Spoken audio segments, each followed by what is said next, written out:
Hello, everyone out there in YouTube land and X land. Welcome back to Diego Knows. Of course, I'm Diego, and today we are going to talk about Love Actually. Okay, Love Actually.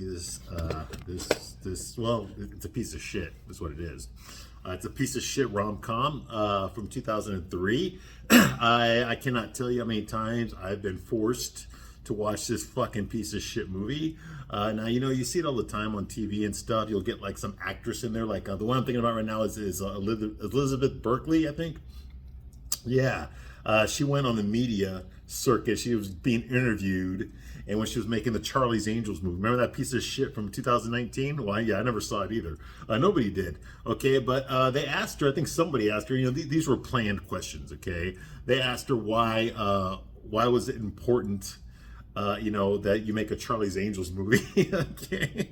And she said, well, because the last one was made by men. I guess the Drew Barrymore one was made by men. I don't fucking know. I hated those movies too. But she said that, she finally wanted to make a movie for women. Finally, out of all these fucking movies that are made for men, finally, after all this time, for the first time in history, she actually wanted to make a movie for women. And when they asked her about why nobody was going to see the movie, she said it wasn't fair. It's sexism. Because she says, I can't even tell you, why is it so hard to get a man to go see a Charlie's Angels movie, okay? When I get asked all the fucking time by men to go see their movies. Well, there's a lot of reasons for that, okay? And the reasons are because your movies suck. Okay, they suck. Okay, now I'm not beating down the genre itself. Okay, the rom-com chick flick genre. There's nothing wrong with the genre. Okay, if you watch some of my reviews, damn well there's a lot of good ones out there. Okay, maybe there's not a lot. There's some good ones out there. Okay, I mean, I reviewed them. Okay, you see my videos. I reviewed some good ones. Okay. Some good chick flicks. Thelma and Louise was good. I liked it. Breakfast at Tiffany's. I mean, yeah, it was bullshit, but I mean, it was entertaining. Breakfast at Tiffany's was entertaining. There's a lot of talent involved in that movie. Okay, the music was great. I mean, the whole story was pretty fucking cool. Okay, but was it believable? No, it wasn't. Okay, but you got to check your mind at the door when you see these movies, and definitely this one. Okay, definitely this one. All right, Love Actually. Okay. Ladies, I know this is a piece of shit. I can't tell you how many fucking girlfriends have made me fucking sit through this goddamn abortion of a movie. The movie's fucking 20 years old now, okay? 2003 it came out. Yeah, that's how fucking old we are. If you remember this movie when it came out, I did not see it when it came out, okay? Like I said, I've dated lots of women, and they've all fucking, pretty much, not all of them, okay, but several of them have made me sit through this fucking piece of shit, all right? And I just watched it again for you, so I can review and give you a straight man's point of view, because that's what I do here. Okay, I'm not going to talk to you like your fucking dad, okay, or your fucking husband, your fucking boyfriend. I got nothing to gain by lying to you. I'm telling you the honest God fucking truth. Just like that. Every fucking episode of Sex and the City, every review that piece of shit. Every fucking episode of Sex and the City, every episode of Just Like Shit and Just Like Crap. I'm not going to say the real name of the show, okay? I reviewed all that fucking shit. It's on this channel if you want to watch it, okay? But right now, I've decided I'm going to go after your fucking chick flicks, okay? I already reviewed The Notebook. I reviewed Breakfast at Tiffany. I reviewed Dirty Dancing. I reviewed Pretty Woman. Okay, I reviewed a lot of your fucking shit. Okay, your abortion of a fucking movie. Thelma and Louise, there's another one I did. Romeo and Juliet, League of Their Own. Okay, I actually enjoyed Thelma and Louise. I thought it was a good fucking movie. Okay, the point is that I've reviewed your fucking crap, okay? And I'm going to review this one now, okay? This one's been on the back burner. I actually wasn't going to review. I was going to review another one called Fault in Our Stars, because that one has a personal connection to me, but it is the Christmas is right around the corner, and this is a Christmas movie, so I'm going to fucking review this one, all right? Let's get it over with. Now, obviously, you've seen this fucking movie before. You wouldn't be watching this video, okay? There's a lot of fucking different storylines going on here, okay? There's a lot of different characters, a big ensemble cast, okay? There's a lot of different characters having their own fucking little stories going on at the same time. Okay, now if you think for one fucking second I'm going to review this the way I do the other movies, where I'm just going to go down the list of every fucking scene, you're out of your fucking mind, okay? What I've decided to do is I am actually going to fucking break down each fucking relationship. Okay, and we're going to talk about that per video. Okay, I'm not gonna fucking go through all this and have to recap everything every time I do a fucking video, so you know where we were with that relationship. Okay, now fuck that noise. I gotta make it easier for myself, but it's still an impressive cast in this fucking movie. My God. This movie, like I said, Love Actually. It came out in 2003. In the last video I told you, it was written and directed by a guy named Richard Curtis. He's mostly a writer. He's only directed like 3 fucking movies. This is one of them. The other 2, nobody gives a shit about. Nobody watched. Okay, I can't even be bothered to fucking look them up. I mean, I saw them, but it was nothing that I'd ever fucking heard of or fucking much less seen. Okay, this is the only one I've heard of and seen that he actually directed. Okay, now as far as writing goes, he's written some stuff that I do know about. He wrote 4 Weddings and a Funeral. Okay, from the 90s. That's the movie that fucking put Hugh Grant on the map as the #1 fucking chick flick actor, male in the whole fucking world, at least at this time. Okay, that's all he fucking does. He's never done anything else. He's only done fucking chick flick. Well, he's too old now and too fucking, ugly and shit now. He can't do chick flicks anymore, so he's got to do shit like fucking play a goddamn Oompa Loompa in the new fucking Willy Wonka movie. Okay? But back in the 90s, because of 4 Weddings and a Funeral, he became the #1 rom-com chick flick actor in the fucking world. That's all he fucking did. And he got busted in the early 2000s, I think it was. He got busted soliciting, getting a blowjob, actually. He already paid her. Divine Brown, a street hooker, gave him a fucking blowjob. They got arrested by the cops. They both got booked. His girlfriend was the supermodel actress Elizabeth Hurley at the time, and she forgave him, apparently, but eventually they broke up. And now, normally, for a chick flick actor, this would have destroyed the career. This would have been, oh shit, man, how are you going to live this down? But no, he kept going. He went right ahead with Bridget Jones' Diary without even a fucking speed bump. Okay, but the only difference with that was that instead of him playing the nice guys, hello, I just want to tell you how extremely beautiful and lovely you are. It's so lovely. And if it could trouble you, for that kind of fucking bullshit he does in every fucking movie, he started playing the bad guys. He started playing the assholes. The ones that get laid a lot. Okay, the ones that are fucking the girl in the movie, and then at the fucking 10 minutes before the movie's over, she realizes that that's the nice guy that she's really in love with, that she needs, and she runs off to be with the nice guy. Okay, yeah, exactly, that one. Okay, yeah, he started playing those guys. That's the only difference, okay? But like I said, 4 Weddings and a Funeral, that's the movie that put him on the map, and he's been doing chick flicks ever since. And he was also in this fucking piece of shit, of course. He plays one of the main characters. He plays Prime Minister David. Who the fuck knows his last name? I don't know, because the writer, Richard Curtis, could not be bothered to give Hugh Grant's character a fucking last name, despite the fact that he is the fucking Prime Minister of fucking the United Kingdom, okay? He does not get a last name. I'm not making that up. He does not get a last name. And for the record, the President of the United States in this movie, played by Billy Bob Thornton, also does not get not only does he not get a last name, he doesn't get a first name either. Okay? He's just the President of the United States. Billy Bob Thornton to play him, okay? Yeah, okay, so yes, this is 2003, directed by Richard Curtis. Like I said, he wrote 4 Weddings and a Funeral. He wrote for Mr. Bean, the Mr. Bean movie, yeah, with Rowan Atkinson, okay, the guy with the big fucking nostrils. That fucker. Yeah, that ugly motherfucker. Mr. Bean, in 1997, that movie. Remember that movie that came out? Yeah, you don't remember because you didn't fucking watch it. Nobody watched it. That's why he's only a British star and not an American star. Okay, Rowan Atkinson, yeah. Mr. Bean, he wrote that piece of shit. Obviously, he wrote Notting Hill. I did see that movie when it came out. Don't ask. Obviously, I had a girlfriend. I didn't go by myself. Notting Hill, that's another Hugh Grant movie with Julia Roberts, another fucking rom-com piece of fucking shit. Okay, he wrote that too. He wrote About Time, and that was in 2013. I have no fucking idea what that is. Okay, he wrote the TV show Black Adder, and that was in 1988. Black Adder, I guess that was a fucking sitcom about World War I.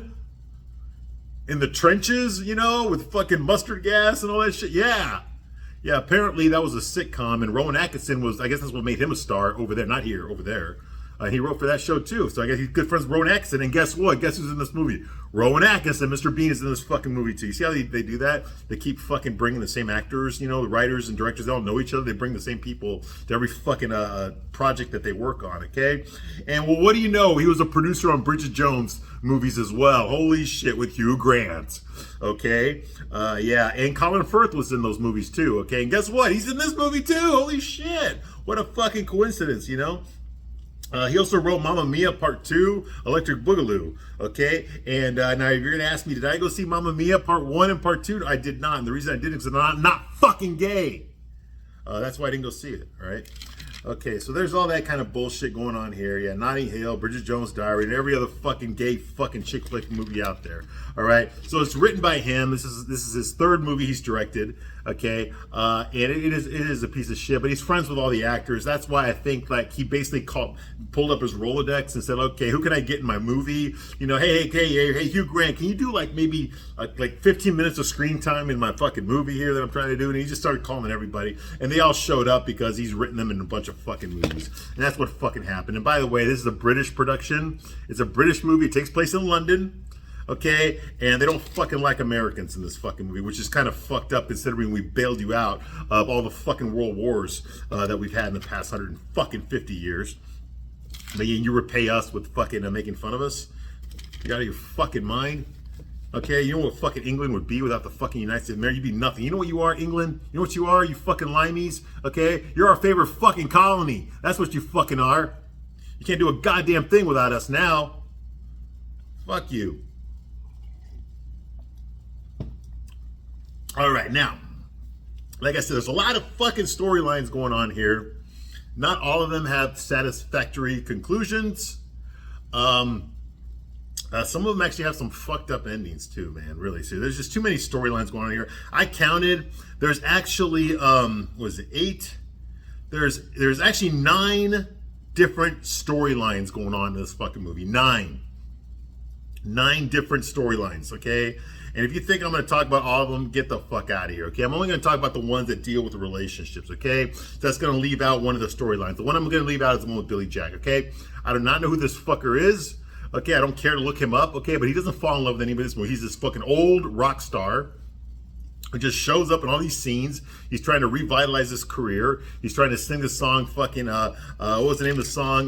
Love Is All Around by the Troggs. It came out in the fucking late 60s. He's trying to make a Christmas version of that, you know? And you've heard that song before because the same fucker used this song. It goes like, I feel it in my fingers.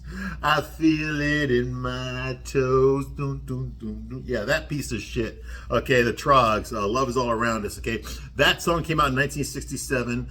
Okay, this song also appeared in fucking 4 Weddings and a Funeral, and that was in 1993. Okay, so this guy, this Richard Curtis, this is not even the first time he's used the same fucking song in his fucking movie.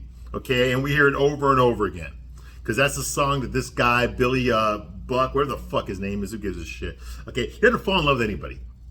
He's this aging rock star. He's trying to get his career back. He acts like a fucking idiot. He hates the fucking boy bands that are out there. Okay, he does drugs. Okay, and I don't really give a shit about him. Okay, he doesn't fall in love with anybody. At the end of the fucking movie, he realizes that he's really in love with his fucking fat ass fucking business manager. And I don't mean like in love with him. I mean that he fucking leaves a party at Elton John's house to hang out with his fucking business manager. And he makes some sort of a fucking bet that if his song hits #1, he's going to perform on stage fucking naked. Big fucking, and that's it. That's all that happens with him. That's it. There's nothing else. Okay, so I'm not even going to talk about that. That's the most I'm going to talk about that. Okay, that storyline goes absolutely nowhere. Some of the storylines in this movie go absolutely nowhere. They have no resolution. Not really. Not anything satisfactory. Not anything believable or plausible. The biggest problem I have with this movie, Love Actually, is that it follows all the fucking rom-com cliches, all the fucking tropes. Once again, guys, if you're watching this video, okay, this movie was not meant for you. Okay, there's a reason you didn't fucking watch it, and it's not because it's a piece of shit, okay? I've watched lots of pieces of shits that were made for me. No, it's because there's no fucking men in this movie. The men, once again, the biggest problem I have with these rom-coms is men do not act like fucking men. And that's why I created this channel, so I can explain to you ladies how men really think and what we really act like, you know, and what we really do. Okay, as opposed to how the way we're portrayed in these fucking movies that are written by a bunch of fucking gay guys and feminists. Okay, they don't fucking understand what a straight man is, how we think, and what we do. We're not perfect. I'm not saying that we are. Okay, but when we do things, we don't necessarily do it the way it's depicted in these fucking movies. Okay, this movie was made for women so they can feel better about themselves. Has nothing to do with accuracy or realism or verisimilitude. Okay, just so you understand that, all right? So I got to get that out of the fucking way, okay? There's a difference, when I watch fucking a goddamn superhero movie, an Avengers movie or some shit, when I walk out of the theater, I know goddamn well that shit's not going to fucking happen to me. I don't expect it to happen. I don't live my life as if that shit is going to happen to me, okay? The problem with you ladies, you watch this fucking bullshit, and then you walk out of the theater and you think it's real. You think it's really going to happen to you, just like it happened to her, and get the fuck out of here with that noise, all right? Get the fuck out of here with that fucking noise, all right? So let's talk about the first storyline that's in this movie. It involves Sarah and Carl, okay, and another character named Michael, okay. Now Sarah is played by Laura Linney. You probably remember her. She's done a lot of fucking movies as a side character. She was in a movie with Liam Neeson called Kinsey. Yeah, Liam Neeson's in this movie too. Like I said, everybody knows each other in these fucking movies. Okay, they've all worked in other movies with each other. Okay, every actor in this movie has worked with each other with another actor in this movie in some different fucking project. All right. Anyway, Laura Linney's in this movie. She plays a girl named Sarah, and she works at a fucking graphic design company. Her boss is Harry. That's played by Alan Rickman, the late great Alan Rickman. Yes, to me, he's Hans Gruber from fucking Die Hard. Okay, but anyway, she works there. Okay, and she's got a crush on another coworker named Carl. Now, Carl, it doesn't sound very Mexican, does it? Okay, but Carl's played by a Spanish actor named Rodrigo Santoro. Okay, now I love that name, Rodrigo Santoro. No, I don't. And if you want to know why, I ain't gonna talk about it. All right.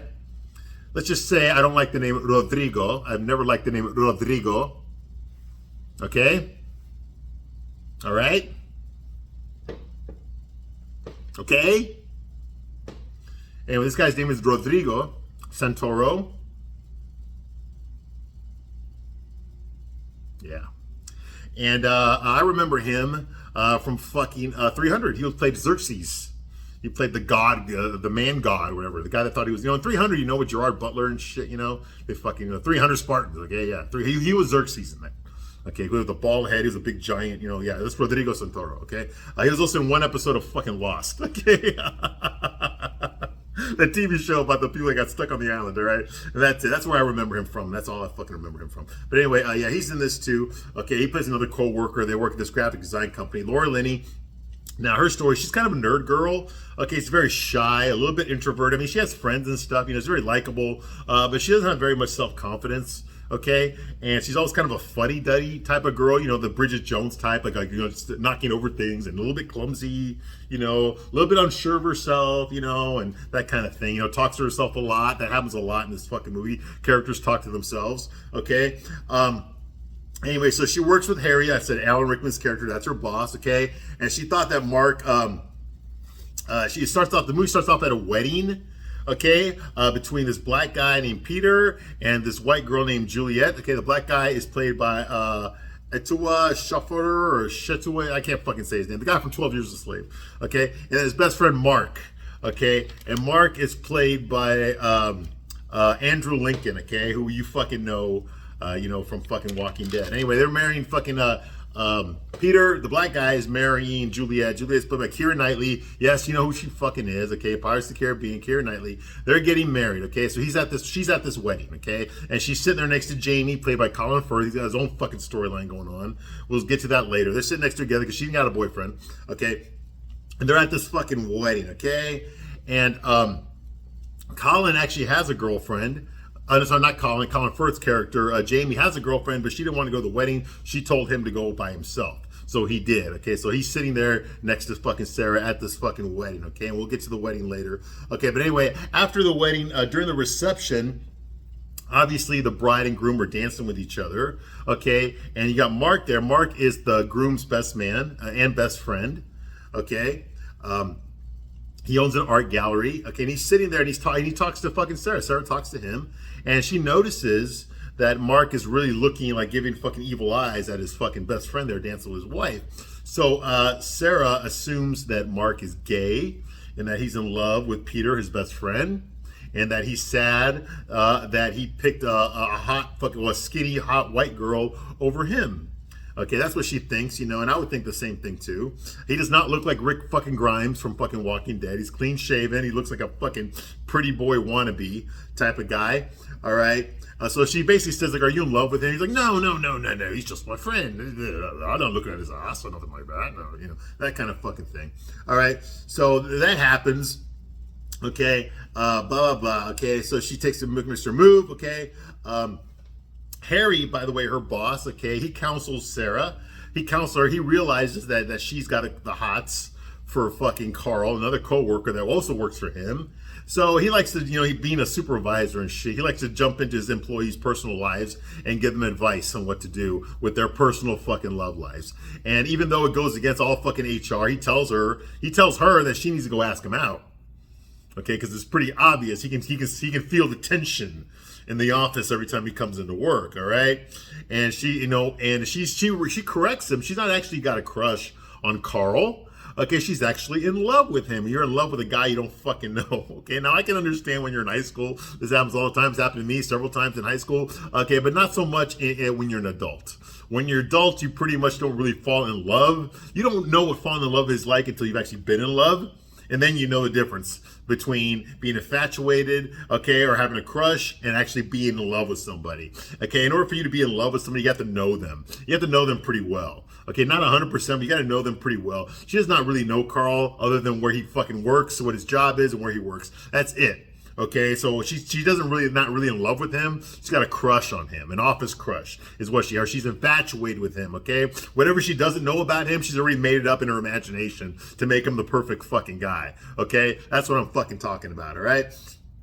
So anyway, Harry tells her she needs to make a move, okay, but she's too scared, okay, and the reason usually when girls have a crush on a guy, it's always a guy that's above them on the sexual market value. So I would say that Sarah is probably a 6 or a 7 looks-wise, where the guy, Carl, that she's got the hots for, that she's in love with, is probably an 8 or a 9, okay? So yeah, so he's out of her league, so of course she's in love with him because he's out of her league. She would never be in love with a fellow 6. Okay, she would never be in love with a guy that's on the same level as her. Girls do not fall in love with guys that are their equal. They fall in love with guys that are above them, okay?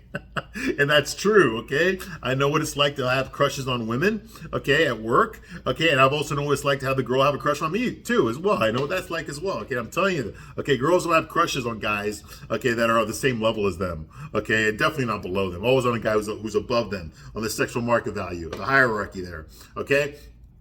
So yeah, so that's going on. The guy is out of her league, and she's aware of this. She's aware that she says like I don't deserve him. That's another way of saying he's out of my league. Okay, you're a 6 trying to get an 8. Okay, ain't gonna happen. All right. Okay, so anyway, it can happen if you're a guy, but not if you're a girl. All right. So Sarah goes to Mark's gallery there. I guess she knows. Yeah, like I said, she knows Mark. Okay, and Carl's there at this party, some gallery party event there, and Carl asked her to dance. So she's like, oh, like here, right now. Yeah, just like that. Okay, so yeah, typical rom-com cliches. Okay. So they go on the dance floor here, you know, and, you know, there's a big fucking poster in this fucking gallery of a bunch of black guys with their naked, wearing Santa Claus hats with their butts facing the camera. So when you're standing there, when you see the scene, when he's asking her out, you see all these big black butts in the background, dude. I'm not fucking making that up, dude. I think the guy that made this, I've not looked up his Wikipedia page. I don't know if Richard Curtis is gay or not, but I'm starting to think he's gay. When I do the next video, I'll actually look that up. I really don't give a shit. But why is it always the gay guys that make these fucking movies? You know, like you would think if it's a fucking rom-com, you're talking about a man and a woman falling in love, but yet they never ask the man his opinion in these fucking movies. They always go with the ladies and the gay guys. All right. So moving right along, okay, they end up dancing, okay, Sarah's all nervous, like I said, okay, and then all of a sudden the song turns into a slow song. Ooh. And the song that we hear is Turn Me On by Norah Jones. For those of you who don't know who Norah Jones is, she came out like 21 years ago. I actually do not remember this song. Okay, she's this girl, plays the piano, she sings, she had a lovely voice, she was a young girl at the time. I want to say she was a one-hit wonder because there's only one song I can think of that she played that I remember, but I used to listen to it all the time, and I still listen to it in my car all the time. It is Don't Know Why I Didn't Come. Okay, and that came out in 2002. Okay, a year before this movie came out. Don't know why I didn't come. I don't know why I didn't come. Yeah, that song's not in this movie, although it's a better song. Okay, this song is in this movie, Turn Me On by Norah Jones, 2002. Okay, so he goes back to her place. Okay, after I guess they leave the gallery, they go home together. Back to her place. He makes an excuse like I should go home now. She's like, okay, yeah, you can go. He's like, well, you know what? I really don't have to go. She's like, oh, okay, good. You can stay. Okay. And they start making out and shit right there at the fucking door. Okay, to her apartment. Okay, so she's all excited now and shit. She's all getting all wet down there. Okay, and so she tells him to wait here at the hallway, and she goes around the corner to turn the light on by the staircase. There's a wall between her and him, so he can't see her anymore. And while she's there, okay, with the light, she's like, yeah!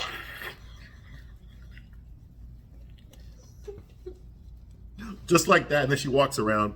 He did not see any of that. Okay, ladies, does that really fucking happen? Do you girls really do that? Okay, now maybe it's believable because, like I said, his sexual market value is way above hers. Okay, so yeah, I guess for her that would be a win to bring home a guy like that. It would be a win. That'd be like me if I brought home like I don't know, fucking Denise Richards or shit. I'd probably do that too. Okay, but I'm a guy. I don't know if girls do that shit, right? But anyway, she does it. It's the typical Bridget Jones thing, like this movie's trying to tell you ladies out there that even if you're a nerd, average looking girl, you can still get a hot guy. Okay? You can still get a hot guy. It's about the relatability. Okay? Not the relatability of whether or not this is fucking a realistic situation. It's about the relatability of whether you know what it's like to like a guy and him like you back. Super hot girls don't act that way. Okay, when a guy likes them, they expect the guy to like them back. Okay, only nerd girl, unattractive girls act this way. When the guy they likes them back, all right?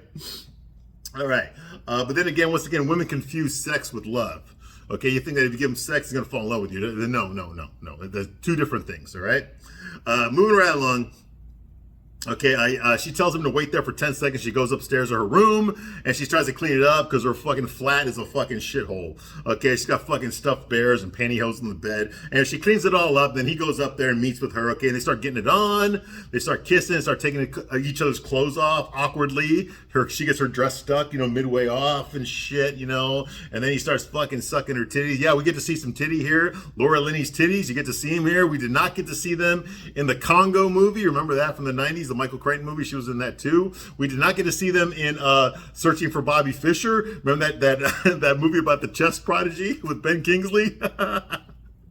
She was in that too. She had a small role in that. But yeah, we didn't get to see her titties there either. Okay, we did not get to see her titties in the fucking Robin Williams movie, the one where he played the president of the United States. You know what I'm talking about? What was it called? Renaissance Man? I don't fucking remember.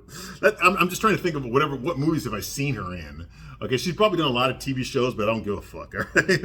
I just know her. I've seen her around. These are the only things I can think of that she was in. Okay, you didn't know she was in Congo, did you? I saw that movie. What the fuck? Michael Crichton. Yeah, everyone was giving him movies because Jurassic Park was such a hit. Oh, what else has he got? Let's make a movie out of that too. The Congo, and nobody went to go see it except for me. I was there. Yeah, Tim Curry was in that too. All right, anyway, moving around along. So that happens here, okay, she's all excited and shit, and then all of a sudden her phone rings, her cell phone rings. These are the small Nokia phones we had back then. Yeah, it was a long time ago. Okay, you couldn't fucking make movies with your phone back then like you can today, all right? So she accepts the phone call while they're in the middle of making out, so they got to stop making out, and she answers the phone, and she says some weird shit about the Pope is not awake at 4 a.m, and that she'll ask Bon Jovi about it, and that kind of shit. It's really weird, and she calls whoever she's talking to calls him my darling, so Carl immediately assumes that she's married now, or that's her boyfriend or some shit on the phone. He's fucking around with a woman who's already got a guy. All right. But then she hangs up and tells him, I'm sorry about that. It's my brother, he's kind of like, he gets weird sometimes and he calls me at all hours of the night, blah, blah, blah, and it turns out that he's mentally ill. Okay. He's calling from a fucking asylum. Okay. The nut house. Okay. I guess he's retarded. He's got some serious mental problems. Okay. That he's institutionalized. Okay, and she's the only family left since their parents are dead. She's the one that kind of fucking has to, like, answer his calls and shit, and then he calls again while they're trying to get it on. So finally, he's just fucking, Carl's just frustrated, like, oh fuck, he's just sitting there. Okay, and of course, Sarah takes the call and she just sits down next to the bed, starts talking to her brother about whatever weird shit's going on. So the chemistry's gone, the passion is gone. Nobody's fucking tonight at all. All right. So that's going on. Nothing happens between them, okay? She ends up visiting her brother at the mental asylum, okay? He's obviously some sort of a paranoid schizophrenic or shit, bipolar, everything. And she's sitting there with him, and he's just like, this middle-aged man. I guess his name is Michael, and she's talking to him like a little kid because I guess that's how he needs to be talked to, okay? And at one point, she asks him if he's okay, and he's like, he tries to fucking hit her, and she stops it like he's done this before. Okay, like she was waiting for him to try something, and she was ready to block it. Okay, like a martial artist, she blocked it. Okay, and then the orderlies come in there and they restrain him and shit. He tries to hit her again, and she's like, my darling, don't do that. Don't do that. You don't want to do that. You don't want to do that. Okay, so this guy's really mentally ill. Okay, he's really fucked up. Okay, and I feel bad for people like that, but he needs to be institutionalized because he is a danger to himself and other people. Okay. She's like, don't do that, okay? Carl and Sarah, the next time they see each other is Christmas Eve at work. They're both working late on Christmas Eve. They're both in the office at Christmas Eve. And they're both working together late on the opposite sides of the office on Christmas Eve with all the lights off except for the lights on their own little cubicles. Okay, you really fucking expect me to believe this shit? So you tell me that Carl, I understand that Sarah doesn't have a life, but we're with Sarah. We see what's going on with her. But Carl doesn't have a life either? He's got no fucking family or nothing? That he should be spending Christmas Eve with instead of being at fucking work? We already know why Sarah's at work on Christmas Eve, because she does not have a life. We've seen her, what she's going through, okay? But not Carl. It makes no fucking sense. This movie assumes you to be a fucking idiot. Okay, well, I understand that she's got no life. Okay, that's part of her character. But him too? I mean, Rodrigo looks like a goddamn fucking male model. He's got no fucking life. Come on, get the fuck out of here. Ripley don't believe that shit. All right? Anyway, they see each other. He says, Merry Christmas, and walks away. She's like, okay, Merry Christmas. And then she's like she didn't get to say anything else to him. Okay, so what does she do? She decides to go to the nut house, and she visits her brother.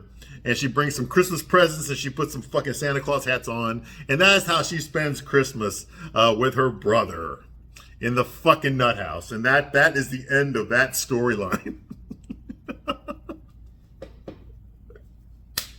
Great job, Laura Linney. Great job. Okay.